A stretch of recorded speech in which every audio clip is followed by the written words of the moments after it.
क्या पवन सिंह की घर वापसी हो रही है? क्या पवन सिंह के उपेंद्र कुशवाहा के साथ सारे गिले शिकवे दूर हो गए?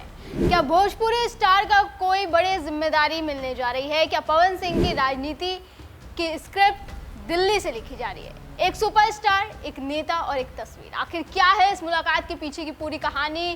क्यों दिल्ली में हुई मुलाकातें अब पूरे बिहार में चर्चा का विषय बन चुकी हैं?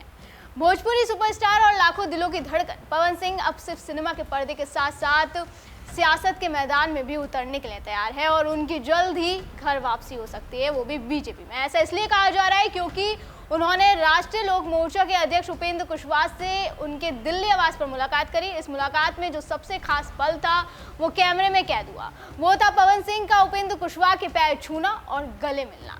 इन तस्वीरों ने सिर्फ सोशल मीडिया पर हलचल नहीं मचाई, बल्कि ये साफ संकेत भी दे दिया कि पवन सिंह की घर वापसी की पटकथा अब लगभग तैयार है। मुलाकात के वक्त बिहार बीजेपी प्रभारी विनोद तावड़े और ऋतुराज सिंह भी थे। राजनीति के गलियारों में चर्चा तेज है कि पवन सिंह एक बार फिर सक्रिय राजनीति में कदम रखने जा रहे हैं और ये मुलाकात उसी की बड़ी शुरुआत मानी जा रही है। वहीं दूसरी तरफ उन्होंने केंद्रीय गृह मंत्री अमित शाह से भी मुलाकात करी है, जो इस बात का एक बड़ा संदेश है कि पवन सिंह बीजेपी से चुनाव लड़ने की तैयारी में है। जैसे कि मैंने अभी बताया कि उपेंद्र कुशवाहा से पवन सिंह ने उनके दिल्ली आवास पर जाकर मुलाकात की। एक वक्त ऐसा भी था जब दोनों नेता के बीच गिले शिकवे थे, दोनों एक दूसरे के कॉम्पिटिटर थे। पवन सिंह ने 2024 के लोकसभा चुनाव में उपेंद्र कुशवाहा के खिलाफ बिहार की काराकाट संसदीय सीट से निर्दलीय चुनाव लड़ा था।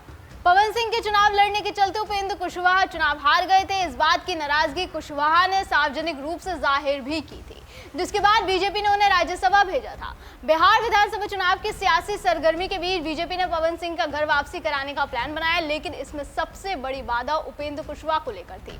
बीजेपी कुशवाहा को नाराज नहीं करना चाहती थी, जिसके लिए पार्टी चाहती थी कि पहले पवन सिंह अपने सारे गिले शिकवे कुशवाहा से दूर कर ले ताकि उनकी एंट्री का विरोध ना किया जा सके। और अब इन तस्वीरों से तो यही जाहिर होता है कि दोनों के गिले शिकवे लगभग अब मिट गए हैं। अब दोनों के बीच इन मनमुटाव की भी असली वजह बता देते हैं। दरअसल 2024 के लोकसभा चुनाव में बीजेपी ने पश्चिम बंगाल के आसनसोल से पवन सिंह को टिकट दिया था। पवन के सामने टीएमसी के शत्रुघ्न सिन्हा को खड़ा कर दिया गया। ये मुकाबला दो बिहारियों के बीच होना था, लेकिन पवन सिंह ने अपनी उम्मीदवारी वापस ले ली। वो बिहार के काराकाट से चुनाव लड़ने की जिद पर अड़ गए। बीजेपी ने कहा कि ये सीट तो हमने अपने सहयोगी दल राष्ट्रीय लोक मोर्चा को दी हुई है, पार्टी प्रमुख उपेंद्र कुशवाहा खुद ही वहां से लड़ेंगे। फिर वही बात हुई कि पवन सिंह क्या करें।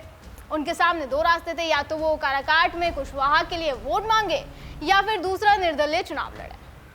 उन्होंने दूसरा वाला रास्ता अपनाया। पवन सिंह निर्दलीय उम्मीदवार के तौर पर चुनावी मैदान में उतरे और उन्होंने यहां एनडीए को अच्छा खासा डेंट पहुंचाया। पवन के उतरने से कुशवाहा की हार हुई, एनडीए का वोट बिखर गया। जीत सीपीआईएमएल के राजा राम सिंह कुशवाहा की हुई। राजा राम को 3,80,000 से ज्यादा वोट मिले, तो दूसरे नंबर पर रहने वाले पवन सिंह को लगभग 2,75,000 वोट मिले।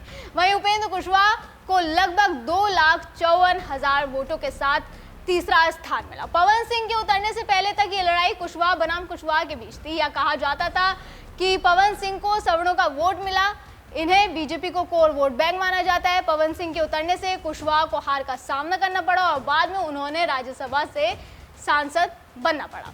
चुनाव के दौरान बीजेपी नेता आरके सिंह ने पवन सिंह की उम्मीदवारी पर सवाल उठाए थे। उन्होंने यहां तक कह दिया था कि भाई ये पीएम मोदी से बगावत होगी।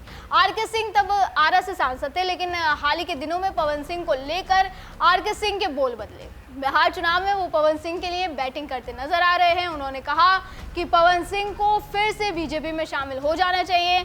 अब एक बड़ा सवाल ये उठ रहा है कि क्या बीजेपी ने पवन सिंह को माफ कर दिया, क्योंकि पवन सिंह मुश्किल वक्त में बीजेपी के काम नहीं आए थे। तो देखिए, जैसे कि मैंने अभी बताया कि पवन सिंह की मुलाकात उपेंद्र कुशवाहा से ऐसे ही नहीं हुई। पहले बीजेपी के बिहार प्रभारी विनोद तावड़े और ऋतुराज सिन्हा उपेंद्र कुशवाहा से मिले। बताया जा रहा है कि ये मीटिंग पवन सिंह के कुशवाहा के साथ रिश्तों को बेहतर करने के लिए ही की गई थी और सारी बातचीत के बाद ही पवन सिंह की कुशवाहा से मुलाकात का टाइम विनोद तावड़े ने फिक्स किया। उसके बाद पवन सिंह की अमित शाह से मुलाकात की प्लानिंग थी, जो अब पूरी हो गई है। तो ऐसे में माफी की गुंजाइश यहाँ पर साफ नजर आ रही है और अगर सब कुछ ठीक रहा तो इसके बाद लड़ाई शुरू होगी आरा में उम्मीदवारी को लेकर। बीजेपी इतनी आसानी से आरा सीट को जाने नहीं देगी, क्योंकि ये उसके दबदबे वाली सीट रही है। आरा में बीजेपी का दबदबा 2000 से शुरू हुआ था, जब उसने लगातार 4 चुनाव जीते। हालांकि 2015 में आरजेडी के मोहम्मद नवाज आलम ने यह सिलसिला तोड़ते हुए बीजेपी के अमरेंद्र प्रताप सिंह को सिर्फ 666 वोटों से हरा दिया था। लेकिन 2020 में अमरेंद्र प्रताप सिंह ने फिर से सीट जीती। उनकी जीत का अंतर 3002 वोटों का था, जो यहाँ करीबी मुकाबले के रुझान को दर्शाता है। आरा में अनुसूचित जाति के मतदाता यहाँ की कुल आबादी का लगभग 12.1% है, जबकि मुस्लिम मतदाता 11.7% है। अब देखना होगा कि पवन सिंह को किस सीट से चुनावी मैदान में उतारा जाता है और कैसे बिहार का पूरा चुनावी समीकरण बदल जाता है। दर्शकों, आपको क्या लगता है, हमें कमेंट करके जरूर बताएं। फिलहाल आज की वीडियो में बस इतना ही। अगली बार फिर होगी मुलाकात। आप देखते रहिए DNP इंडिया, हर खबर भरोसे के साथ।